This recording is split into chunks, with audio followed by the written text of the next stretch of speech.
Welcome, dear listeners, to another eerie episode of Stories Philippines podcast. I'm your host, Paul, and tonight's tale is not for the faint of heart, so gather close as we explore the enigma of the ancient guardians. Our story is sent by a listener from the rustic village of Lagim, nestled in the verdant hills of Antique. Since childhood, she's noticed unusual occurrences, unexplained scents, shadows flitting by, whispered voices, and mysterious knockings. The home where she lived was flanked by a giant mango tree out front and a seldom occupied old house out back, with rambutan trees and an unidentified massive tree nearby.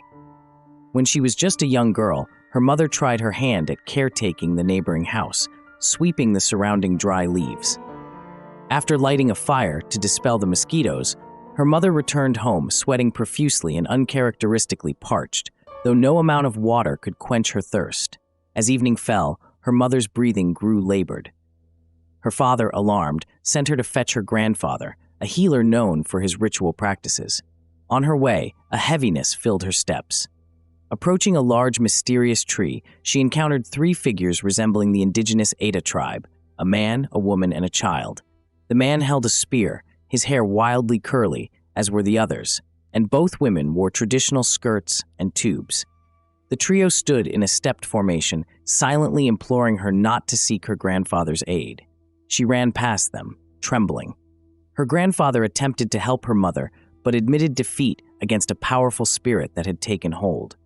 A stronger healer was sought, but as they tried to transport her mother by tricycle, her body was unusually heavy, and as they lifted her aboard, her leg fell out as if being pulled. The healer revealed a powerful dark entity had attached itself to her mother, but after an intense battle, they managed to remove it. In the aftermath, the adolescent Adas visited her every afternoon, watching silently from the doorway or windows. Fear kept her close to her parents at night until their presence became a constant, if unnerving, companion over the years. Eventually, the family left that house, suffering frequent illnesses and near-fatal incidents.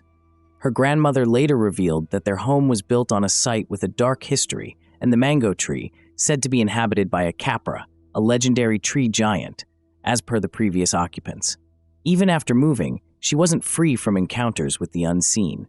Phantoms in white, the sounds of digging at midnight, and on late-night journeys, trees would mysteriously obstruct their path. One day, a steep incline almost claimed their lives when their motorcycle stalled and faced a dangerous drop, saved only by her uncle's quick reflexes. At 22, her mother asked her and her partner to run an errand at dusk. When they returned, they learned her grandmother had been desperately calling out to them, seeing a massive bird trailing them, invisible to their eyes. "You attract the elements," her grandmother lamented, explaining the mystic force her mother once harbored had passed to her. Listeners, our tale teaches us that some are born with an affinity to the supernatural, a connection to the guardians of old. It's a gift that can be burdensome and frightening, yet it's a part of life for those marked by the spirit world. Should you ever feel such a presence, remember to face it with respect, for we are but guests in this ancient and mystical world.